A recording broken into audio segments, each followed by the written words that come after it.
পাঁচ ওয়াক্ত নামাজ পড়া হচ্ছে পাঁচটা নদীর মধ্যে গোসল করার মতো। গোসল করলে যেভাবে শরীরের সব ময়লা চলে যায়, পাঁচ ওয়াক্ত নামাজ পড়লে জীবন থেকে সব গুনাহ চলে যায়। যখন আপনি উযু করার সময় হাত ধোবেন, হাতের গুনাহ চলে যাবে। যখন মুখে পানি দিবেন, মুখের গুনাহ চলে যাবে। যখন মাথা মাসাহ করবেন, মাথার গুনাহ চলে যাবে। যখন পা দৌত করবেন, পায়ের গুনাহ চলে যাবে। সুবহানাল্লাহ।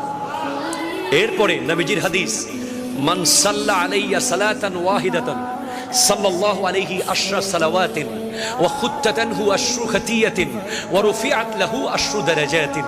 যে ব্যক্তি নবীজির উপর একবার দরুদ শরীফ পড়বে, তার উপর আল্লাহ 10টা রহমত বর্ষণ করবে, তার 10টা গুনাহ অন দ্য স্পট মাফ হয়ে যাবে। তাহলে নবীজির উপর দরুদ পড়লে গুনাহ মাফ হয়ে যায়। সুবহানাল্লাহ, জোরে বলেন। এরপরে নবীজি জানিয়েছেন, আমরা জেনেছি